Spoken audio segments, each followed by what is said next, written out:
반갑습니다. 타임 레버리지. 시간을 들여 막대한 수익으로 치환한다. 소중한 하루가 밝았습니다. 오늘도 힘차게 좋은 하루 만드셨으면 좋겠고요. 정직, 성실, 겸손, 조심 다지면서 함께 성장해 볼 수 있도록 하시죠. 천천히 들어가 볼까요? 미국의 CFTC 상품선물거래위원회죠.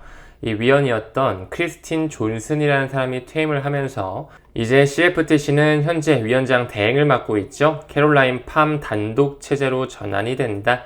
최근에 퇴임한 크리스틴 존슨 같은 경우에는 CFTC의 유일한 민주당 위원이었다라고 해요. 점점 공화당 쪽으로 그들의 입맛에 맞는 사람들로 CFTC의 구성원이 채워지고 있다. 이 크리스틴 존슨이 퇴임하면서 성명에서는 앞으로 디지털 자산 규제를 하는 부분에 있어서 더 역할을 수행하기 위해 많은 지원을 받아야 된다. 이렇게 말하면서 이제 퇴임을 했다라고 하고요.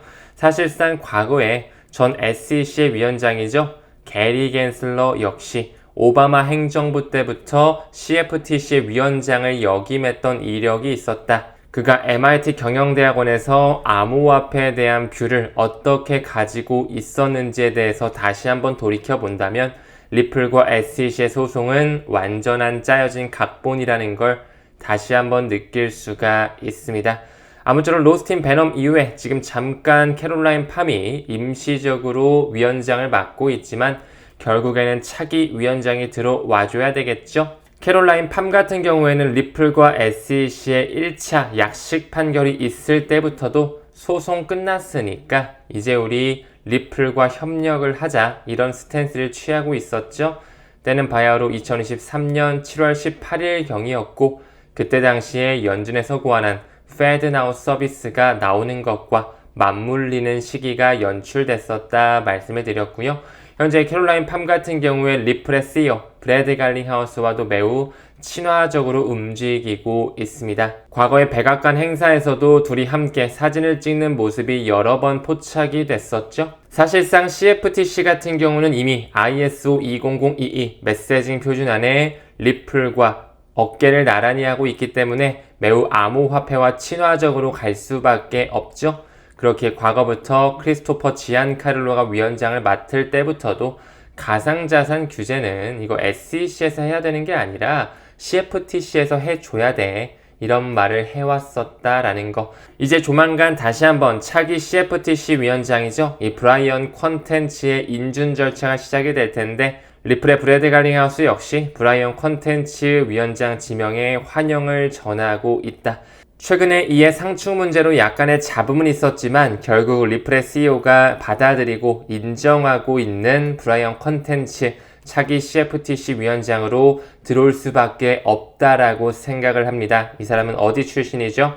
앤드리슨 호로이츠의 암호화폐 정책 책임자 출신이고 앤드리슨 호로이츠는 암호화폐 최대 벤처 캐피탈 중 하나이자 리플의 초기부터 투자한 쩐주 중의 하나 금융 엘리트 세력들과 연결이 되어 있다. 아직까지도 인준 절차가 계속 지연되고 있지만 시간 끌기라고 보고 있고요. 여유. 블랙록이 XRP 현물 ETF 신청하는 것도 여유롭게 기다려주시면 좋을 것 같네요. 다음 기사 봤을 때 시바 이누, 비트코인, XRP 이 세 가지 메이저 코인이 각기 다른 강세 신호를 보이고 있다라고 하면서 올해 하반기 상승장이 예고되지 않나 이런 기사가 얼마 전에 어제 나오게 됐습니다. 비트코인과 시바 이누, XRP 여러분들의 포트폴리오 안에 담겨져 있을 만한 그렇기에 마땅한 코인들이라고 볼 수가 있겠죠? 비트코인 같은 경우는 스트래티지, 메타플래닛, 21 캐피탈 굉장히 거대한 금융 엘리트들이 공격적으로 모아가고 있고요. 시바이누 역시 최근까지 고래들이 꾸준히 매집을 하면서 아마 알트 시즌에는 소강량을 통해서 크게 펌핑하는 움직임이 나올 수 있을 거라 생각합니다. 시바이누 역시 단순한 밈코인이 아니다. 이미 국가 단위의 파트너십을 통해 유틸리티를 확보해놨다라고 말씀을 드렸죠. 또한 시바리움이라는 이더리움 레이어 2 영역에서도 활발하게 활동 중에 있다라는 거 참고로 봐주시고요. 이 XRP 같은 경우는 지금 현재 대칭 삼각형 형태의 수렴 구간이 점점 끝나가고 있다라는 거 과거의 프랙탈 관점에서 미루어 보더라도 지금 현재 우리는 올라가기 전 단계 폭풍 전야의 시기를 걸어가고 있다는 걸 꼭 인지해 주셨으면 좋겠습니다. 약 7년 반 만에 XRP가 전고점을 뚫어줬고 아직까지는 개미털기 하는 물량을 소화하는 과정에 있지만 알트 시즌과 함께 XRP의 쇼타임이 나올 수 있다라고 생각을 합니다. 어디까지 올라갈지는 모르겠지만 여러분들께서 XRP에 확신한 만큼 수익으로 가져가게 되겠죠. 다음 기사 봤을 때 중국의 공급망 금융 플랫폼 링크로지스라고 있거든요. 리플 원장과 계약을 체결했네요.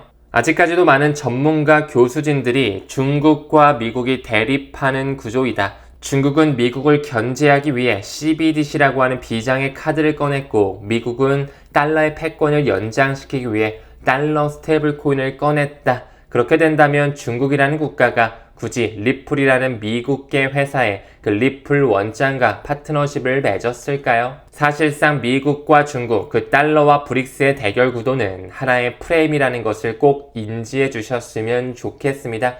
파이낸셜 타임즈에도 실렸죠? 왜 중국의 금융 플랫폼 링크로지스가 리플 원장과 파트너십을 맺고 있는지, 그들의 뿌리는 연결되어 있다는 걸 다시 한번 느낄 수 있는 대목입니다. 이제 링크로지스는 자사의 글로벌 디지털 공급망을 활용하는 부분에 있어서 리플 원장 메인넷을 활용할 것이다. XRP의 유틸리티가 점점 커지는 순간이죠. 링크로지스와 리플 원장, 그 네이티브 코인인 XRP라는 친구, 앞으로 전 세계 국경 간 송금을 완전히 아우르게 될 것이다. 그 부분의 일환으로 중국의 국경 간 결제 회사죠. 리엔 역시 국제 송금 부분 리플렛에 가입한 이력이 있었다라는 거.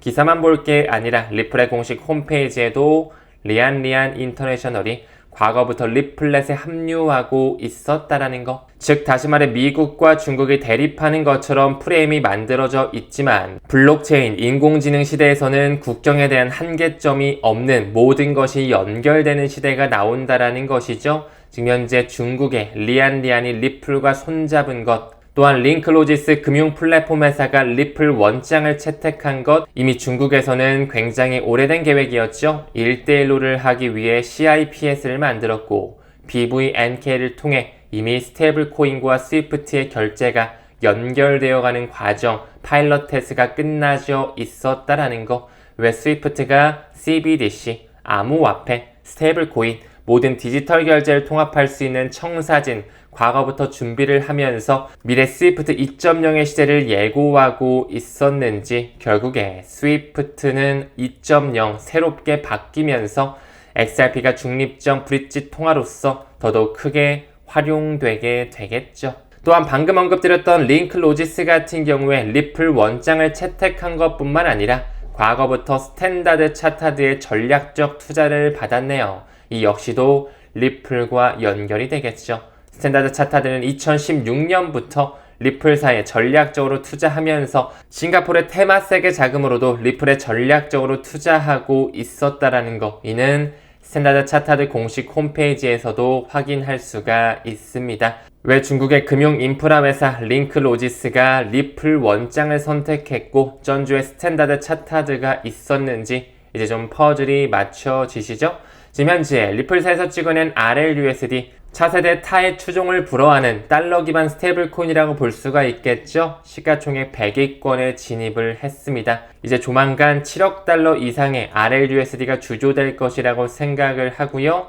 매우 빠른 속도로 시장의 입지를 확대하고 있다라는 거. 결국에는 XRP와 RLUSD를 통해서 글로벌 송금 시장의 리플 페이먼트는 더 빠르게 확산되게 되겠죠. 뿐만 아니라 OI 같은 경우 10억 달러를 가장 빠르게 돌파하면서 현재 미결제 약정이 처음으로 300억 달러를 넘어섰다라는 움직임, 기관들이 그만큼 관심이 많은 코인이겠죠. 왜 테우크림의 CEO가 XRP가 가장 큰 유틸리티를 가져갈 수밖에 없다라고 얘기를 했는지 다시 한번 상기가 되는 부분인 것 같습니다. 우리는 화폐의 형태가 바뀌고 있는 대격변기 속에 살아가고 있고요. 정말 어떤 코인이 앞으로 더 크게 부상할지 공부하면서 투자를 이어가야 되는 시점이라고 생각합니다. 리플 빅뱅의 시기가 점점 다가오고 있음을 직감하셨으면 좋겠고요. 그만큼 본인의 내공을 꾸준히 키우는 것에 노력하셨으면 좋겠네요. 오늘도 끝까지 시청해주시면 대단히 감사드리고요. 모두 좋은 하루 보내시길 바라겠습니다. 우리는 모든 면에서 점점 더 좋아지고 있습니다. 감사합니다. 성투합시다.